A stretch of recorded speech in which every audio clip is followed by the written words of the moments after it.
Hi guys, being in Israel during a Jewish festival is a lot of fun. It is now Hanukkah and I'm here in Jerusalem to join a Hanukkah tour in the Jewish Quarter. The tour is run from the Tower of David. Now, I don't know what the guide is going to talk about, so I will quickly explain what it is we celebrate at Hanukkah.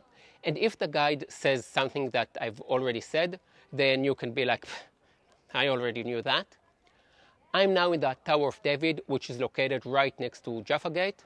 I've mentioned this museum a couple of times in my videos as it is a great museum that shows the different time periods in the long history of Jerusalem. But other than that, there are findings from the time of the Hashmonite dynasty in the middle of the museum. But let's start from the beginning.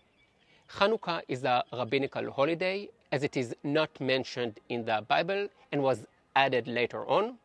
Now you might say, well, it is a biblical holiday. It is mentioned in the Bible, in the book of Maccabees. Here there is a point to make that not everyone is aware of. The Jewish Bible is different from the Christian Bible. The book of Maccabees, which is part of the Christian Bible, is considered to be an external book, a book that was left out of the Bible. In the 2nd century BC, the Seleucid Empire, a Hellenistic empire, ruled the land of Israel. In the beginning, the Jewish religion was accepted as the religion of the area.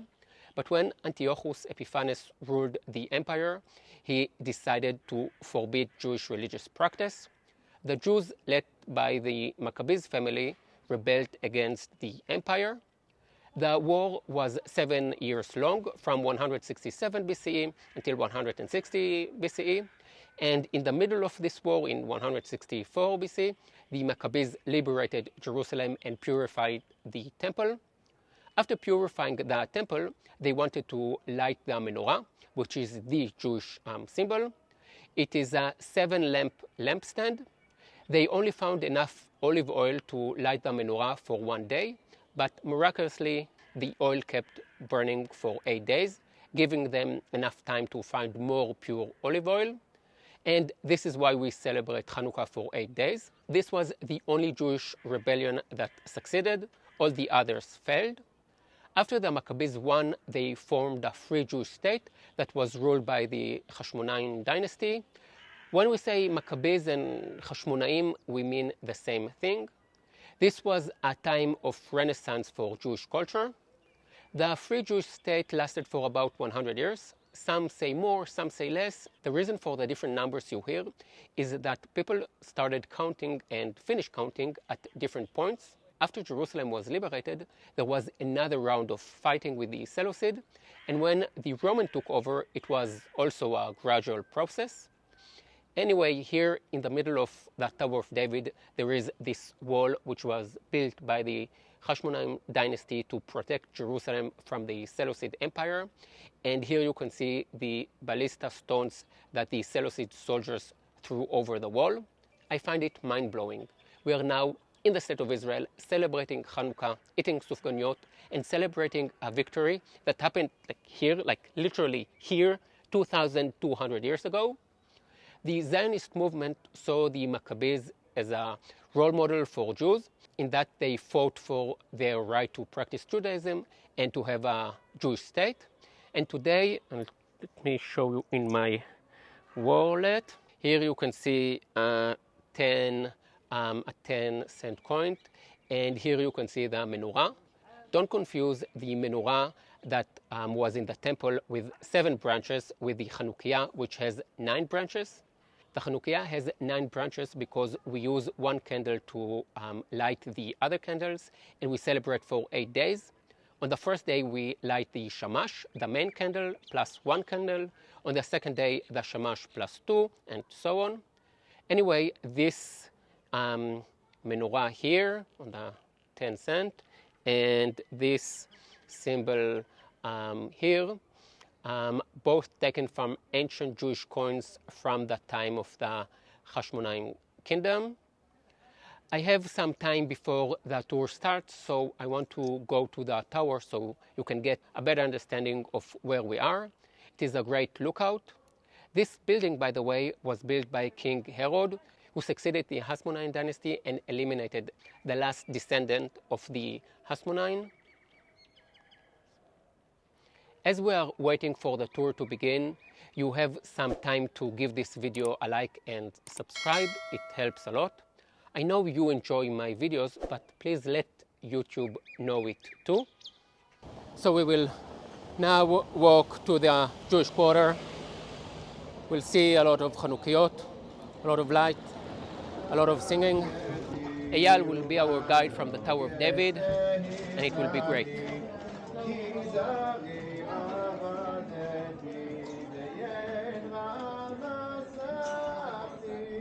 So welcome to the Jewish quarter. From this point on, you can notice that the names of the street change.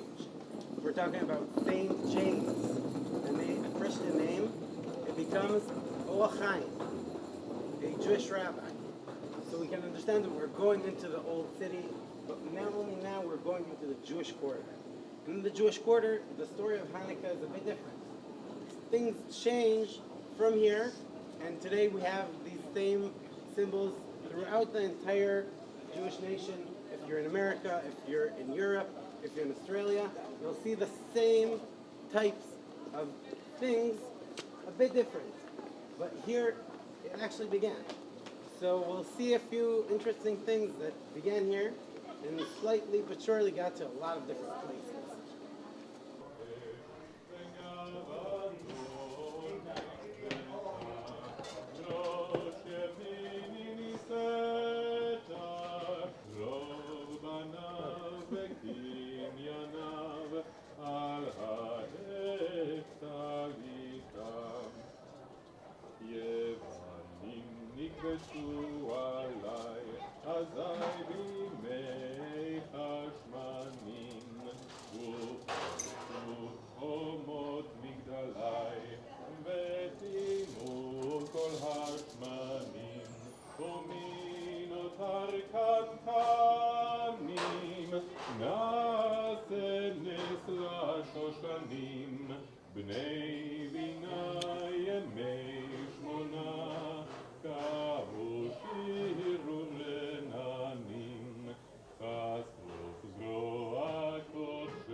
חג שמח.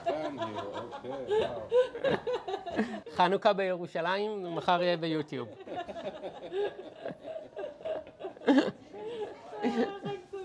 חג שמח. As you can see, one of the things that really happened here in the Old City is that the actual people who live here, and they live here all year long, not just a week or two in a year. But they actually live here all week long. They see a lot of tourists usually, and they see a lot of people passing by. And living here is part of a very interesting way to live in a touristic area. It teaches them a lot of things, like how to allow people to enter their own private family celebrations, which is something that we need to be very thankful for, because it's not something that every one of us actually felt or has been needing to feel throughout their life, to actually let people celebrate with them a holiday that's a family holiday. So thank you very much. So now we're going to see how well you know your Hanukkah rules. Okay? I have a few questions. Let's see who knows the answers.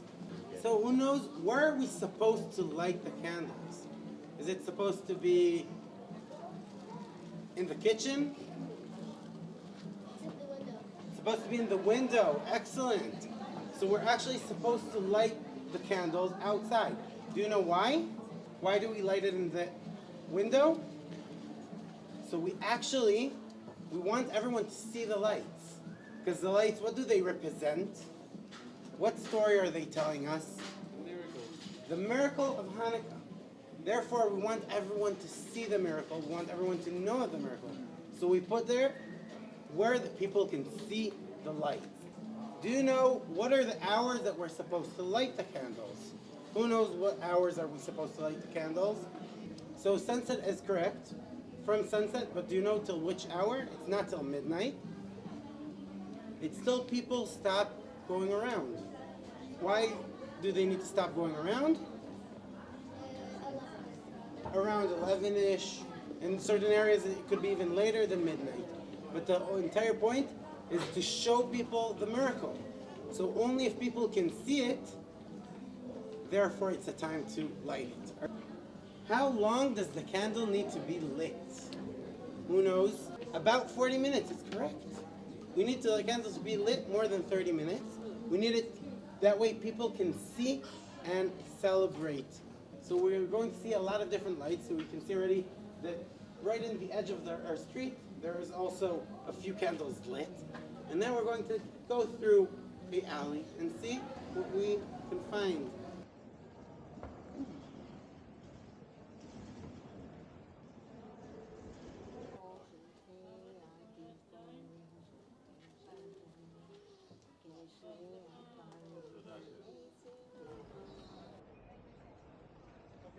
But now I'll ask you a question. Why is the state of Israel represented by a menorah? Right. Why does Israel want to be represented by a menorah and not just any menorah? This isn't any menorah. 2,000 years ago, the Romans come to Jerusalem, and what do they do to the Jewish temple? They destroy it, and they take as victory, what do they take? Their gold, their riches, their menorah. When Titus destroys the temple, what did he decide to put on his victory arch? He decides to put huge, huge, huge menorah. Past almost 2,000 years, and what happens? Israel is founded. And what do they decide to put on their symbol? What symbol is the symbol of the Jewish nation? The menorah. And that's why it becomes the symbol. But not any menorah. If you look well, you'll see that this menorah is taken out of the arch. They're saying what they took, we're bringing back. From here to Rome, and from Rome back to here. All the way. That's the symbol that symbolized Jerusalem more than all throughout these 2,000 years for the Jewish nation. The light that came out of the menorah. So I'll give you a second to look at this special menorah, because this is actual menorah that you can use today. You can actually use this menorah today in the temple if there was a temple. Halachically, it's an actual menorah made out of one piece of gold in a very, very difficult way. And it's protected by a lot of cameras. I'll give you a sec to view it, and we'll continue to see a bit more Hanukkah.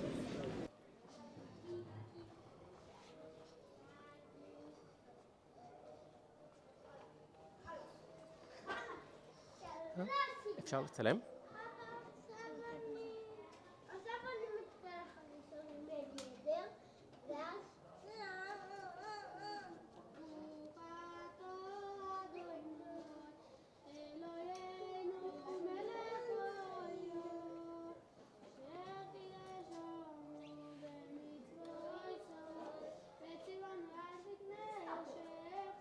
Something that connects them to this spot. And that's why every year, when this holiday comes, people light their candles to remind them that 2,200 years ago, people fought to come here, to stand the exact same place you're standing. People fought to be part of this huge thing that we're part of. Part of this time of year that we can take what we have and make it to be just a bit more light. Just put one candle with another candle, 2 candles, and 3 candles, and to make something really big. In Hebrew, we have a saying: every one of us is a small light, but together, we're a huge light. We have huge powers. And that's exactly what Hanukkah symbolizes. That's it, guys. I hope you enjoy this tour. Happy Hanukkah. I want to thank you for your support. You are my light. I love you. Yalla, bye.